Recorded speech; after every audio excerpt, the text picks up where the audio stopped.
leave Gaza because of the siege that we are facing. Mr. Saeed. Muhammad, the opportunity to receive you in this exhibition. We do not offer this economical bad situations because of many and advisor and so on. What I want to say is that as I said, it is a great support to us and support for you, and we are now in the starting point for the opening ceremony for this exhibition of William Butler Yeats Day. Thank you very much.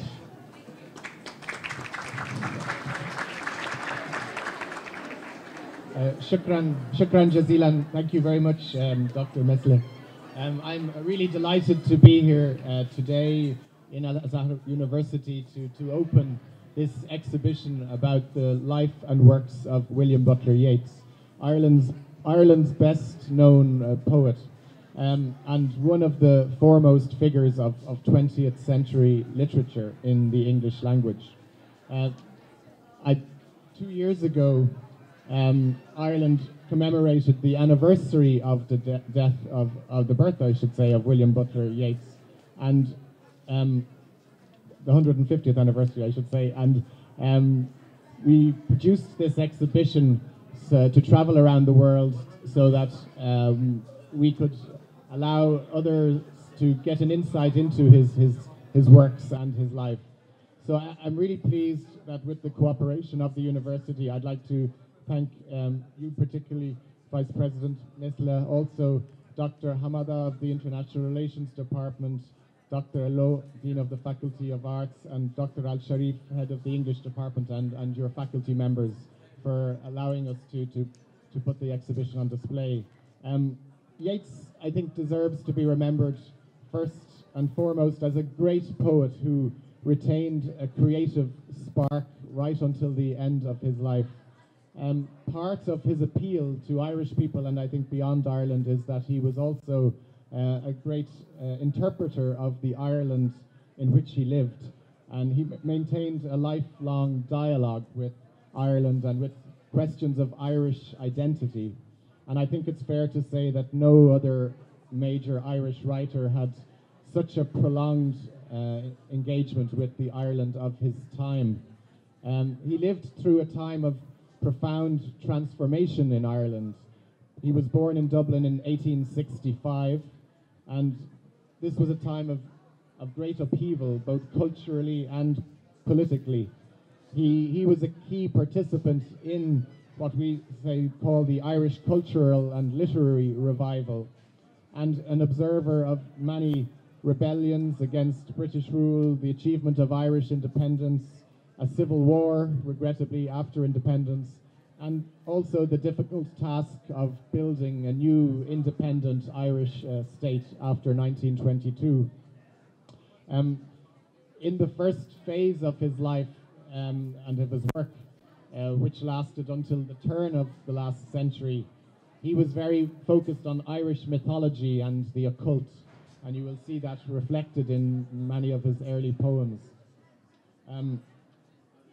But he also was very actively engaged in the struggle to create an Irish national literature, and was a key founder of the Irish National Theatre, for example, the Abbey Theatre, which still continues to this day. In his middle age, Yeats became disillusioned with romantic literary nationalism, and around this time in Ireland, the nationalist movement was growing in strength, but Yeats was reassessing some of his earlier attitudes towards revolution. So I think we're going to hear later some of his poems, including the poem Easter 1916. By the time of the famous Irish uprising of Easter 1916, Yeats had already changed his views on rebellion, and he had moved to support non-violent means. So his poem, even though some people see it as an appeasement of revolution, it in fact emphasizes the delusional state of the Irish revolutionaries who are mentioned in the poem, coinciding with the very famous last line of the poem, "A terrible beauty is born." Ultimately, Yeats's legacy lies in his poetry that chronicles key moments in Irish history. In much the same way, I think that Mahmoud Darwish chronicles key events in Palestinian history. And I hope that the exhibition will allow you all to gain some insight into Ireland, to explore Yeats's poetry, obviously. And I hope that his poetry, and I think it will, have a particular resonance with Palestinian students and students here in Gaza. So I'd just like to thank you again, and hope that you, most importantly, that you enjoy reading his poetry and learning about his life. Thank you. Thank you very much. Now I'm calling Dr. Marwan Hamdan, please. Yeah. And I'd like to ask you to introduce the students who are going to see the poetry. Before I go to introduce our students to recite some of William Butler Yeats, by the way, the right pronunciation is Yeats, not Yeats. But I would like to welcome the ambassador, the representative, and all our guests today in our English department. We have a pleasure, to inaugurate or to open such exhibition for the most famous poet of Ireland, not even Ireland, but maybe of the 20th century. And his representative poems that I might mention today. And I would like to add that we have a lot of things in common as far as Ireland and Palestine are concerned. And I hope you remember one sentence from the Second Coming where he describes our life in Gaza, in Palestine, when he mentioned, death in life and life in death, as T.S. Eliot made. As you know, William Butler Yeats, as one of the most important poets in 20th century, said or believed in dramatic poems and in lyrical poems. His father wanted to take him to the church, but he was born as an artist. And in the beginning, he wrote about art for life, and then art for art's sake. Art for art's sake.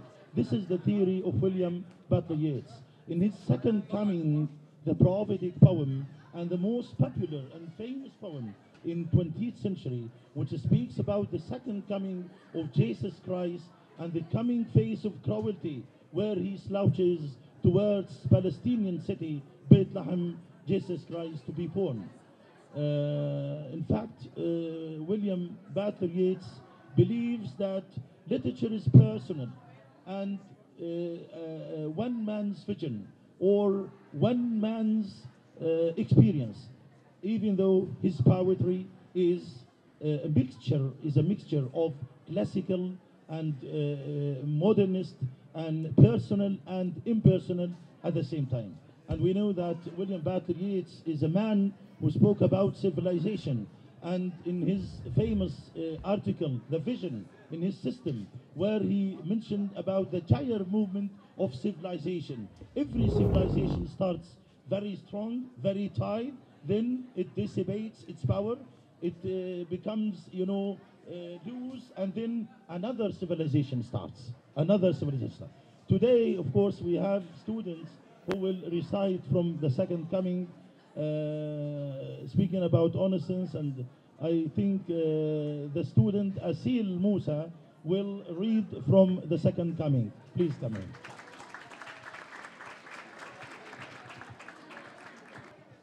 Good morning, everyone. I will be reciting the Second Coming. في حلقة شاسعة يدور ويدور، صقر لا يسمع صقاره، تتداعى الأشياء والمركز لا يقوى عليها، مجرد فوضى تفضفض على العالم، وموجة الدم تنطلق باهتة، وفي الأنحاء كلها تغرق طقوس الطهارة. والفضلاء يعوزهم الإيمان الراسخ، بينما الأرذال يفعهم شغف الأهواء. من دون ريب ثمة وحي وشيك، من دون ريب ثمة عودة ثانية. العودة الثانية بصعوبة تخرج الكلمات. حين صورة واسعة تشرئب من الروح الأعلى وتغشي بصري بمكان ما وسط رمال الصحراء، يتبدى رأس إنسان على جسد أسد، يحملق بنظرة مربكة لا رحمة فيها كالشمس، يحرك ساقيه البطيئتين ومن حوله كل شيء أيكة ظلال من طيور صحراء ساخطة. تحل الظلمة ثانية، بيد أنني أعرف الآن أن 20 قرنا من النوم الحجري تحولت كابوسا بفعل مهد هزاز. فأي وحش هائج قد حلت ساعته أخيرا، يمشي مترهلا إلى بيت لحم ليولد. Hope so, after 20 centuries, Jesus Christ will come again and save the humanity, hopefully. Now, Linda Afana will recite Easter Rising in English, in the same verse.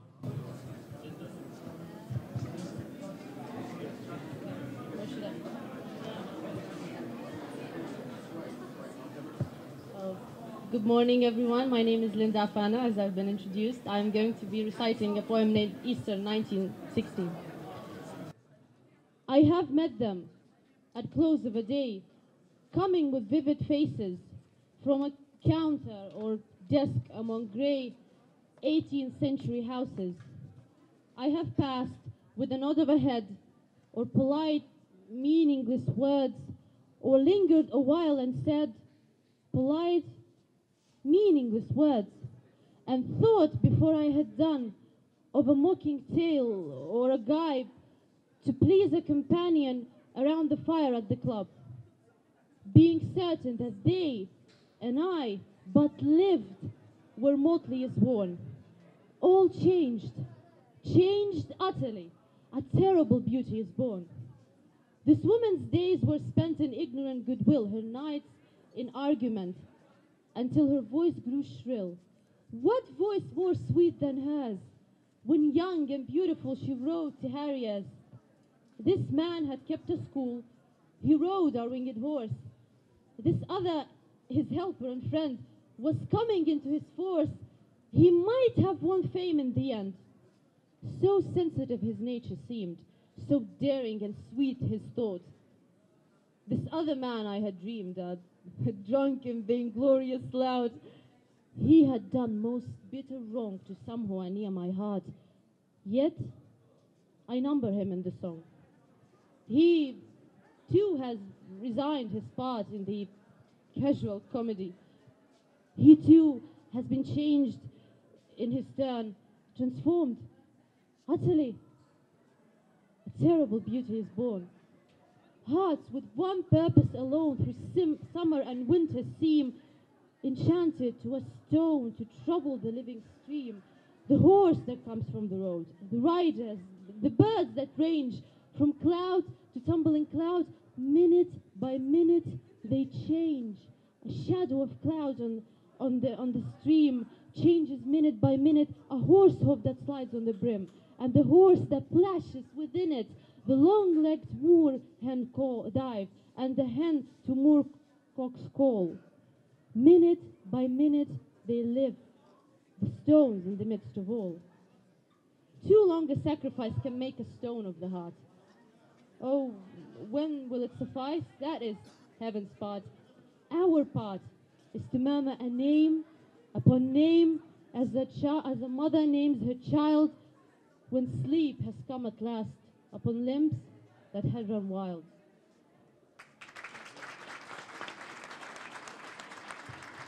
Thank you, man. Thank you very much. Teaching poetry, especially William Butler Yeats, has its fruits now, that our students read, by heart from WBS. Now, Mr. Ahmed Carrera, yes, will recite a new poem by... Hello, everyone.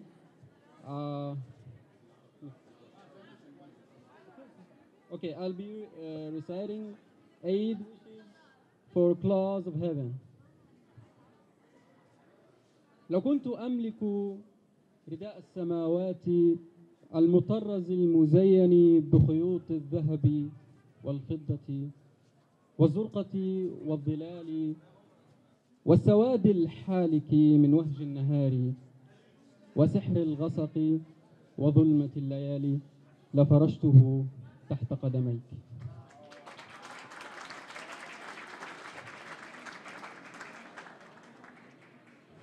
ولكني فقير لا أملك سوى أحلامي، فها هي أحلامي تحت قدميك. تأني بخطواتك، أنت تمشين على أحلامي. Thank you very much.